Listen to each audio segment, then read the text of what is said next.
अस्सलाम वालेकुम, कैसे हो आप सब। I hope you all fine. मैं भी बिल्कुल ठीक हूँ अल्हम्दुलिल्लाह। और आज का व्लॉग बहुत ही मज़े का होने वाला है क्योंकि आज थर्सडे नाइट की हमारी फ़्लाइट है और हम लोग आफ्टरनून का टाइम था और हम लोग यहाँ पे हो चुके थे रेडी। और हम लोग जम्बो से दिन के टाइम पे ही निकलने वाले थे क्योंकि 4 घंटे लगते हैं जद्दा एयरपोर्ट तक, तो ताकि हम लोग अपने टाइम पे जो वो पहुँच जाएँ। बच्चे रेडी हो चुके थे, लगेज जो है वो उसको हमने टीवी रूम में रखा क्योंकि कैब जो है वो हमारी आने वाली थी। उसके बाद फ़ाइनल मैंने एक नज़र रूम पे मारी कि कहीं कुछ रह ना जाए, मैं कुछ भूल ना जाऊँ, लेकिन ऐसा तो हो ही नहीं सकता कि आप कहीं ट्रैवल कर रहे हैं और आप कुछ भूलें ना।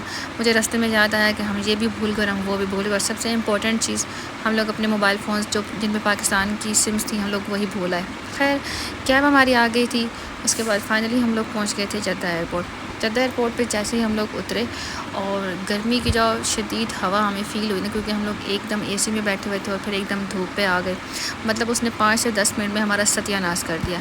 खैर हमारा था जी हाइश टर्मिनल, क्योंकि हमारी फ़्लाइट जो है वो PIA की थी। अच्छा, उसके बाद ये हम लोग 4:30 बजे पहुँचे थे और हम लोगों ने लंच नहीं किया हुआ था और मुझे बहुत शदीद भूख लग रही थी। तो हम लोगों ने इस रेस्टोरेंट पे खाना खाया, लेकिन मैं रिकमेंड करूँगी कभी ना खाएं। बहुत ही पैथेटिक फूड है इनका और इनकी प्राइसेस इतनी हाई हैं कि जितने की ये हमें एक मील दे रहे हैं, इतने का बाहर 2 से 3 बंदे आराम से खा सकते हैं। खैर यहाँ पे पैसे ज़ाया करने के बाद फिर हमने सोचा कि अभी हमें जाना चाहिए और बोर्डिंग करवानी चाहिए, बिकॉज बोर्डिंग की टाइमिंग जो है वो ओपन हो चुकी थी। हम लोग अंदर आए और उसके बाद हमने करवाई अपनी बोर्डिंग पे हमें 15 से 20 मिनट लग गए थे, बिकॉज हम 5 बंदे थे, हमारा लगेज ज़्यादा था। लेकिन वो बंदा काफ़ी अच्छा था, उसने एक साथ ही सारे स्टिकर्स जो हैं वो प्रिंट कर दिए। उसने कहा बारी बारी आप सारे बैग्स जो हैं वो रखते जाएँ, क्योंकि आपका जो वेट है बैग्स का वो 30 kg से कम ही है। उसके बाद हमने फिर आब ज़मज़म लिया हुआ था, हमने उस पर भी स्टिकर्स लगवाया। अच्छा, आब ज़मज़म सबमिट करवाने का जो काउंटर है वो अलग होता है, आई थिंक काउंटर नंबर 30 होता है। आपने वहाँ पे जाके आब ज़मज़म जो है वो सबमिट करवाना होता है, वो आपके लगेज के साथ नहीं जाता। तो उसके बाद हमने यहाँ पे करवाया अब ज़मज़म सबमिट एंड देन हम लोग चले गए थे अपनी चेक इन करवाने के लिए, क्योंकि हम लोगों ने अभी ऊपर जाना था वेटिंग एरिया में। तो हम लोगों ने ये सोचा कि ऊपर जाते हैं एंड देखते हैं, मे बी ऊपर कोई फ़ूड कोर्ट अच्छा हो जहाँ पे हमें कुछ जंक फूड मिल जाए और हम लोग बच्चों को लेके दे दें। लेकिन क्योंकि ये हाइश टर्मिनल है और यहाँ पे इतनी ज़्यादा फैसिलिटीज़ जो हैं वो अवेलेबल नहीं हैं, स्पेशली जंक फूड को लेके, तो यहाँ पे खैर कुछ भी नहीं था। हम लोग जब वेटिंग एरिया में जाके बैठे तो अभी तक तो हमारा प्लेन आया भी नहीं था। काफ़ी टाइम के बाद हमारा प्लेन आया, फिर उससे पैसेंजर उतरे एंड देन उसके बाद क्लीनिंग वगैरह होके उसके बाद हमारी बारी आई। तो यहाँ पे आलमोस्ट हमने 2 घंटे के लिए स्टिल यहाँ पे वेट किया, लेकिन हम लोग वेटिंग एरिया के अंदर बैठे ही नहीं थे, हम लोग बाहर बैठे थे ताकि बच्चे जो हैं वो इरिटेट ना हों। उसके बाद फाइनली इन्होंने अनाउंसमेंट कर दी थी, लेकिन हम लोग सबसे एंड पे गए थे, क्योंकि ऑब्वियसली मुझे लाइन में खड़ा होना पता नहीं क्यों बिल्कुल भी नहीं पसंद। आपने अंदर ही जाना है ना, कौन सा भागी जा रहा है, कौन सा वो आपको छोड़ के चला जाएगा। तो इसलिए हम लोग सबसे एंड पे गए थे, लेकिन सबसे एंड पे जाने का नतीजा भी यही हुआ कि फिर भी जाके हमें थोड़ी बहुत लाइन में जो वो खड़ा होना पड़ा। और जो सबसे बुरी चीज़ थी वो ये थी कि इन्होंने यहाँ पे AC नहीं ऑन किया हुआ था। हालांकि यहाँ पे AC ऑन होता है बाकी की फ़्लाइट्स में, लेकिन ये ऑब्वियसली PIA है, या ये क्यों ऑन करें। International Captain Omar Akhtar and his crew welcome you on board. Our flight time to Islamabad will be inshallah 4 hours 45 minutes. Kindly fasten your seatbelts. Bring your seatbelts and apply safety controls and will get ready for window shutters open. Switch off all your अच्छा, तो take off जो है वो कर लिया था हम लोगों ने और इनाया जो है वो विंडो साइड पे थी, तो ये वीडियो भी इनाया ने ही रिकॉर्ड किया, क्योंकि ऑब्वियसली रात थी तो कोई इतना अच्छा व्यू तो आना नहीं था। बस शुक्र है कि ये व्यू भी काफ़ी अच्छा है रात के हिसाब से, तो उसने रिकॉर्डिंग भी जो है वो काफ़ी अच्छे से की थी। तो उसके बाद बारी आ जाती है फ़ूड की। फ़ूड इन्होंने हमें 1 आवर के बाद ही दिया था और फ़ूड इनका कोई इतना ख़ास नहीं था। अगर इनके फ़ूड की बात की जाए, अगर इनका रिव्यू करें तो बहुत ही बुरा था। लाइक जैसे ही मैंने ये खाया, ये पुलाव टाइप राइस थे, साथ में मटर का सालन था और साथ में चिकन का सालन था और साथ में मीठे में गुलाब जामुन, लेकिन बहुत ही बुरा था। खैर उसके बाद इस मैडम के शश के चेक करें, इसने अपना आई मास्क लगाया एंड ये सो गई। मैं पूरी फ़्लाइट में नहीं सोई, मैं स्टिल 5 आवर्स के लिए जागी थी। एंड उसके बाद फाइनली हमारी लैंडिंग हो गई और हम लोग नीचे आ गए।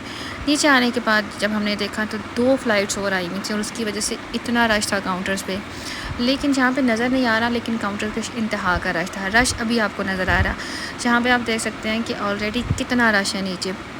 और उसकी रीज़न ये है कि एक UK की फ़्लाइट थी, एक रियाद से फ़्लाइट आई हुई थी और एक जद्दा से फ़्लाइट आई हुई थी, तो इंतहा के लोग थे, इंतहा का रश था। फाइनली हमारा अच्छी बात जो ये थी वो ये थी कि हमारा लगेज जो है वो काफ़ी जल्दी आ गया।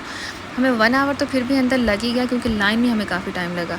ये फूल एक्चुअली मेरे लिए रखे थे इन्होंने, लेकिन फिर बाद में मुझे देख के इन्होंने सारे ना क्लोज़ कर दिए।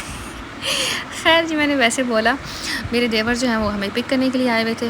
उसके बाद हमने अपने अपने सामान उठाया और निकल गए हम बाहर। बाहर जब मैं निकली, मैं बता नहीं सकती कि मौसम इतना अच्छा था, इतनी अच्छी ठंडी हवा चल रही थी, क्योंकि ये सुबह का टाइम था ऑलमोस्ट 5 बजे का, और इतनी कोई अच्छी हवा मतलब फ़ील ही नहीं हो रहा था कि यहाँ पाकिस्तान में गर्मी है। खैर शायद मैं आई हूँ तो मौसम इस वजह से बहुत ही प्यारा था आज। और इनाया जो है वो बेचारी सारी फ़्लाइट में नहीं सोई थी, मैं भी नहीं सोई थी, तो वो गाड़ी में जैसे ही आके बैठी तो वो स्टिल सो गई। फिर उसे सोने दिया मैंने, और फाइनली हमारा घर जो है वो आ चुका था। ये था जी हमारा घर। और उसके बाद हम आए, हमने ब्रेकफास्ट किया और हम सब सो गए, क्योंकि पूरी 15 आवर्स का हमने ये ट्रैवल किया हुआ था। तो हम लोग बिल्कुल अब तो थक गए थे, मर गए थे। तो रूम की कुछ हालत ये है, मैं उठी, मैंने शावर लिया, नमाज़ पढ़ी, बच्चों को शावर दिया ताकि थोड़ा बहुत जो है वो कंफर्टेबल फ़ील करें। तो रूम का आते ही हमने सत्यानाश किया, मतलब आए, हम सोए, फिर हमने चेंज किया।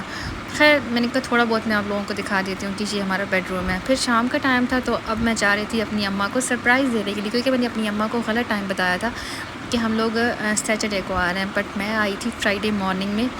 तो यहाँ पे फिर हमने सोचा कि अम्मी के घर जाने से पहले हम कुछ स्वीट ले लेते हैं। तो अपने एरिया की जो हमारी बेकरी थी, हम लोग वहाँ पे गए, हम लोगों ने वहाँ से कुछ स्वीट्स ली, और स्वीट्स लेने के बाद पहुँचे हम अम्मा के घर।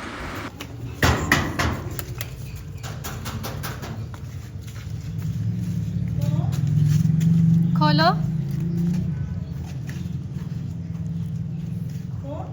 खोलो।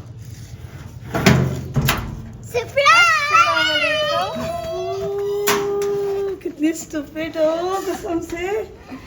अस्सलाम वालेकुम।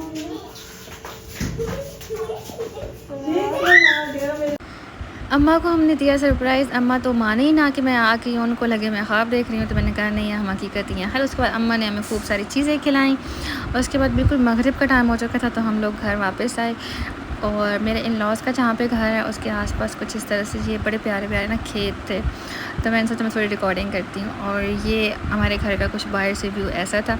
तो फाइनली अब आपको पाकिस्तान के व्लॉग्स जब वो देखने को मिलेंगे। आई होप आपको आज का व्लॉग पसंद आया होगा। अगर पसंद आया तो please subscribe to my channel, like my video, and don't forget to the press the bell icon. Thank you so much for watching. Take care. अल्लाह हाफिज़।